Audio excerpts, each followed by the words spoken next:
Ravens flock. The flock rundown is the place to be. My man Ryan has been a lifelong Ravens fan since he was born. So I'm telling you now, it's about to go down. The podcast, the flock rundown. Ravens, baby. Nothing gets better than waking up and wondering how high we can fly.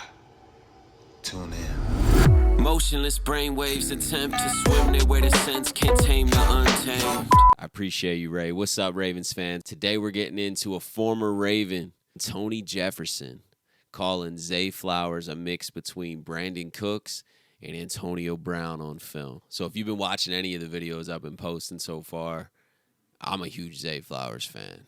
I was a huge Zay Flowers fan before we took him. Obviously, I'm a little more biased now. I got a little of the fan blood supports in me. Obviously, we needed a receiver in the offseason. I watched every tape of all the top receivers, and it was just clear to me. It was very obvious that Zay Flowers looked the most ready. His explosiveness, his ability to run every route from anywhere on the field. A lot of people want to label him a slot guy because of his size.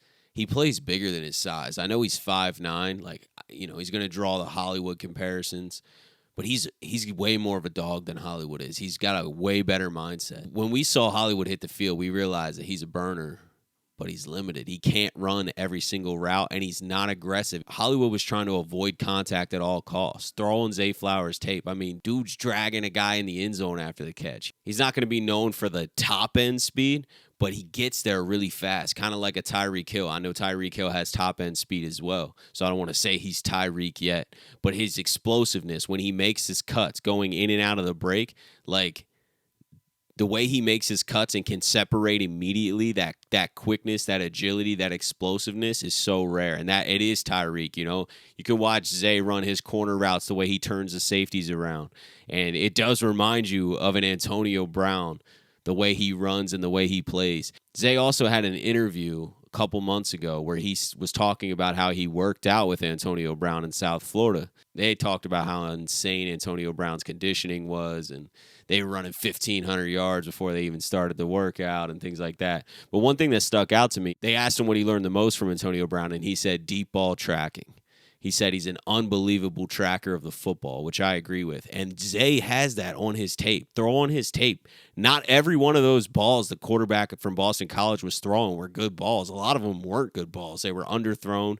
Zay's coming back, making the adjustment around that safety, around that corner, grabbing the ball out of the air. He's not afraid to pluck it with his hands. He's not afraid to run after the catch. I mean, this guy's an exciting football player to add to this offense. He's going to contribute right away. He can run a lot of quick outs, zig routes, and come across the middle. We're going to be giving him wide reverse. We're going to put him in motion a lot. He's going to run some screens. I mean, this guy's going to be involved across the board. I'm surprised we got him at 22 after the other two receivers went. If no receivers would have went and he was at 22, then, like, I get it. I have him as my wide receiver one. Jackson Smith and Jigba's close. I like him a lot, but Quentin Johnson going before Zay Flowers, I don't see it. I just don't. I see the gallop. I see the stride. I see the athleticism. I know he can jump, but he's not high-pointing the balls, and he doesn't seem to have that natural football flow.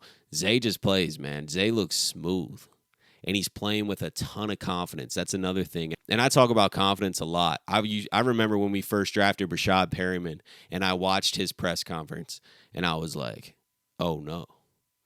This guy seems a little shy. And if you've played sports, especially football, it's not that you can't produce if you don't have a lot of confidence or show a lot of confidence. You can produce, but the greatest players have this enormous self-belief. They play with so much confidence. It exudes. You can see it. You can see it. They're smiling. They just love the game, and they're just playing. They're having the time of their life. Lamar's one of those guys. Lamar's a guy that's not super boisterous about it, but he's got an enormous amount of confidence. Just listen to him talk. Listen to how much he believes in himself. And then his actions also show it, business and on the field. And Zay's got that confidence. He's got that special confidence, that superstar confidence. And that's going to translate. I'm telling you, that's going to translate. It sounds weird to just speak about confidence and not tape, but Zay has both. He has the tape as well. His only weakness is that he's undersized, but he does play bigger than 5'9". I'm not saying he's going to be Calvin Johnson, obviously not. Like, he will play a different style ball. But Antonio Brown is an incredible comparison. I really agree with that. I see that a lot. Hopefully not the off-the-field stuff. But I see on tape, I see Antonio Brown. I see Brandon Cooks. I totally understand what Tony Jefferson's saying. I see Tyreek Hill, Deshaun Jackson with just a tiny bit less top-end speed, but that same explosiveness is there. That same separation that they have, he has. When it comes to route running, ball tracking, aggressiveness, it is Antonio Brown. It's that style guy. And, man, I just think this pick's a home run, and I can't wait for this season. If you haven't watched a ton of Zay Flowers tape, just go throw on his highlights and then go throw on the Joe Ortiz breakdown. He did a breakdown on all of our draft picks. It's on the Ravens YouTube channel and on their Twitter probably. But he breaks down all the prospects, breaks down their film, and he gives some great insight as well, especially on the ball tracking, body contortion to turn and get the ball, keeping your body away from the defender. These things are just so important to have naturally so that you can go out there and play freely, get the ball and make plays. And I think Zay Flowers is going to make so many plays over the years. And I think he's going to become one of our favorite Ravens, man. I really do. He just plays with that fire. And it's so exciting to have that on offense because we've been missing that, especially from the wide receiver room. I know Bateman, I think, has some of that too, but he hasn't been on the field as much. So now that they're all there, sky's the limit. I just can't wait for this season. Do you agree with Tony Jefferson's comparisons and my comparisons as well? I'm right on the same page as Tony Jefferson.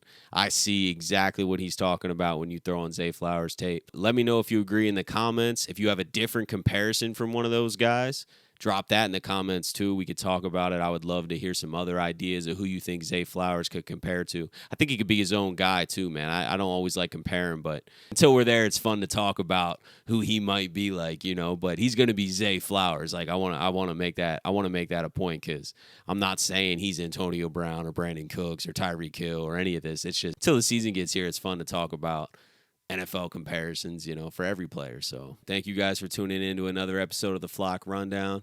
Have a great weekend. Motionless brainwaves attempt to swim their way to sense, can't tame the untamed.